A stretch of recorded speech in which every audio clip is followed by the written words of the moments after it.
Salut à tous les gars, c'est Cbix, j'espère que vous allez bien. Aujourd'hui, petite vidéo d'analyse technique comme d'habitude. On va analyser donc les cryptos et puis après on ira faire un petit tour sur les news du jour. Au niveau des news, il y a beaucoup de choses qui se passent en ce moment avec la faillite des banques, etc. Donc on parlera de tout ça vers la fin, donc restez bien jusqu'au bout.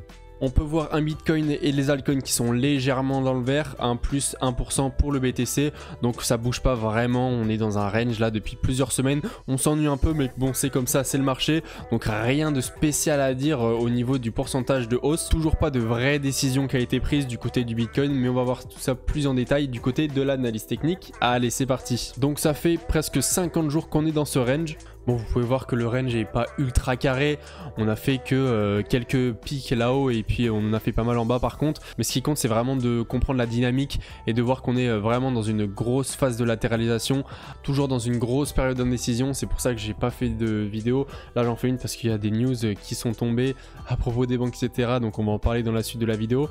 Malgré tout ça, au sein de ce range, on peut quand même s'apercevoir qu'on fait des plus bas qui sont de plus en plus hauts, donc ça c'est quand même assez positif, ça veut dire que les acheteurs ont quand même pas mal de force. Regardez hop, quand on fait ça, on peut vraiment s'apercevoir que voilà, il y a une bonne dynamique et que les acheteurs sont vraiment présents et soutiennent le mouvement.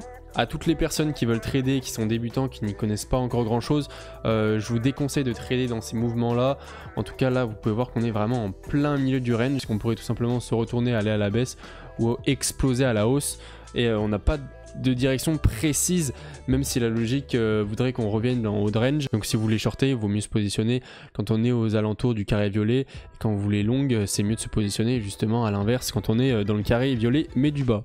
Au niveau du RSI, pas de divergence, c'est assez clean. Pour l'instant, on n'a pas grand chose au niveau des signaux qui nous ferait dire d'acheter ou de vendre. Après, quand on dézoome un peu, qu'on se met en daily, on peut voir que quand même depuis le début de l'année, on est sur une belle tendance haussière. Donc il faut faire attention parce qu'on pourrait vraiment se prendre le retour du bâton et faire un beau moins 30, moins 40%, parce que tout le monde ne peut pas gagner dans ce marché et à un moment, il faut bien se retourner pour faire peur à un maximum de monde.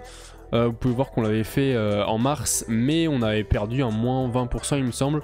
C'était pas assez violent à mon goût. Si on n'a pas d'autres news qui vont arriver dans un futur proche avec d'autres faillites de banque etc, bon dans ce cas là c'est sûr, si on a pas mal d'autres faillites qui arrivent, ça pourrait nous faire pump le Bitcoin et puis on n'aurait pas de correction hein, parce que le Bitcoin est vu un peu comme une réserve de valeur, pas une puissance aussi forte que l'or, mais quand même on a une belle corrélation et c'est quand même une belle puissance de valeur. Et c'est vrai que quand on a un marché en général qui se porte assez mal, le Bitcoin, je parle pas des altcoins mais vraiment le Bitcoin réagit plutôt bien, et c'est ce qu'on voit en ce moment hein, parce que là on imprime pas mal de pourcentage sur le BTC parce qu'on a pas mal de faillites.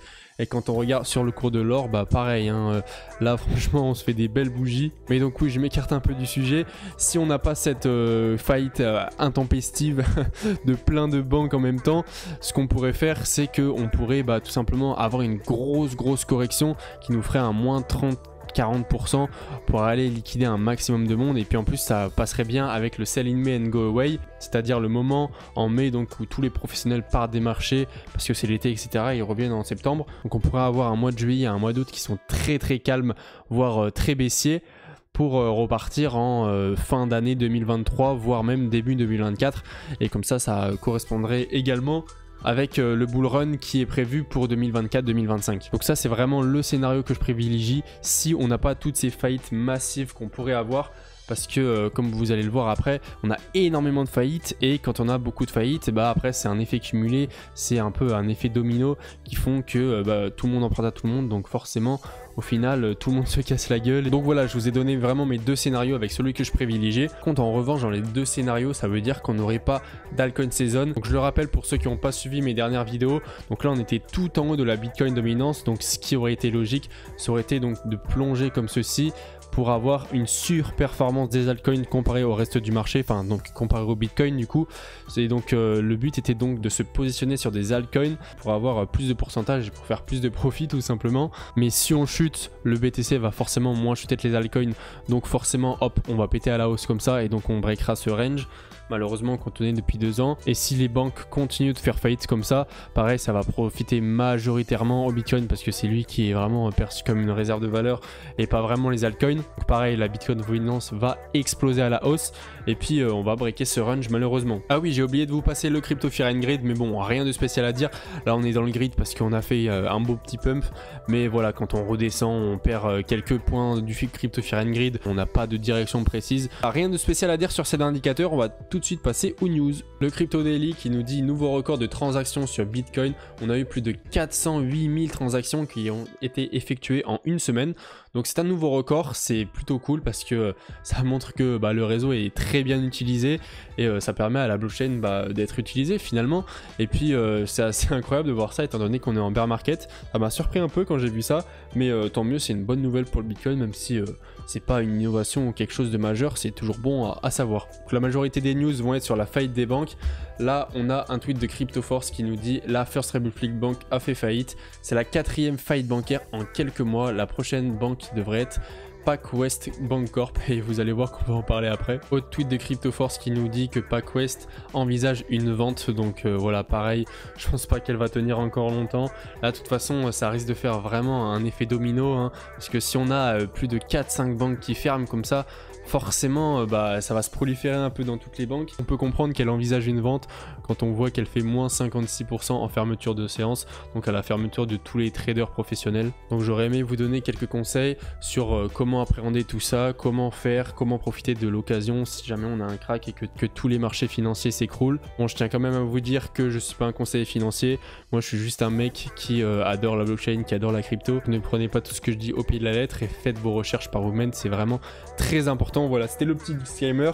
Je tiens à le rappeler parfois dans quelques vidéos, c'est toujours important de le faire pour pas qu'on me tombe dessus après. Du coup, comment se protéger un maximum de la crise? Forcément, il y aura forcément des pertes dans tous les cas, mais donc déjà si vous avez énormément d'argent sur un compte bancaire, que vous avez énormément d'actions en bourse, etc., c'est peut-être pas la meilleure des choses à faire. Le plus important c'est la diversification, ça on le répétera jamais assez, donc d'avoir un peu d'argent sur un compte, d'avoir un peu d'argent en crypto, d'avoir un peu d'argent en bourse, d'avoir un peu d'argent dans les métaux précieux qui sont des réserves de valeur comme l'or. Ça peut permettre de limiter les risques et de limiter la casse. Les actifs qui vont le plus performer pendant un crash, c'est forcément donc toutes les réserves de valeur, parce que donc les flux monétaires se déplacent vers tout ce qui est le plus safe. Donc ça va être l'or et les cryptos, même si les cryptos, on n'a jamais vraiment connu ça en crash, mais théoriquement, c'est ce qui pourrait nous protéger d'un crash. Et une dernière chose donc, c'est de garder du cash, donc garder un peu d'argent quand même de côté pour réinvestir quand on sera donc à la fin du crash. Ça c'est vraiment primordial aussi. C'est pas pour rien qu'on dit l'expression the cash is king. C'est vraiment réel et quand vous avez du cash dans des moments où la plupart des gens n'en ont plus, c'est-à-dire quand ils ont tout perdu dans un crash malheureusement, ou alors qu'ils ont la peur d'investir tout simplement parce que la majorité des particuliers qui investissent sont dictés par leurs émotions et forcément s'ils voient des moins 90% sur des marchés qui sont entre guillemets stables d'habitude, forcément la majorité vont pas rentrer parce qu'ils vont avoir peur, mais c'est vraiment dans des moments comme ça qu'ils vont rentrer. Donc on n'y est pas encore, hein, mais si jamais on y retourne, de toute façon, enfin qu'on y retourne, si jamais on y va, forcément je vous ferai des vidéos dédiées là-dessus et je vous dirai vraiment maintenant les gars, il faut investir, c'est maintenant. Mais bon, pour l'instant on est encore dans des niveaux qui sont assez hauts, il n'y a pas de panique pour l'instant. Je tenais quand même à vous dire ces trois choses là, c'est important et puis c'est assez intéressant moi je trouve. Donc voilà, sinon comme d'habitude n'hésitez pas à me suivre sur Twitter, cbix avec 3x crypto. Voilà, on est toujours vraiment peu nombreux, mais bon, j'espère que ça montrera bien un jour. Et sinon, comme d'habitude, si vous voulez des bonus sur Bybit et sur Bitcave, vous avez tous mes liens en description. Vous avez jusqu'à 50 000 € de bonus sur Bybit selon votre dépôt et jusqu'à 5 000 € sur Bitgate. Donc merci beaucoup à tous ceux qui passent par mon lien, ça me fait extrêmement plaisir. Donc voilà les gars, c'est déjà la fin de cette vidéo. J'espère que ça vous aura fait plaisir, j'espère que vous aurez appris des choses. Si vous êtes nouveau, n'hésitez pas à vous abonner, ça me ferait extrêmement plaisir. Et comme d'habitude, n'hésitez pas à mettre un pouce bleu, ça me ferait grave plaisir aussi. Pour tous ceux qui ont des questions à propos du trading, de ce que j'ai dit dans la vidéo, etc., et que vous avez mal compris, n'hésitez pas à me le poser en commentaire, j'y répondrai bien évidemment avec plaisir. Sinon, moi je vous dis, c'était cbix, on se retrouve dans quelques jours pour une prochaine vidéo. Allez, ciao!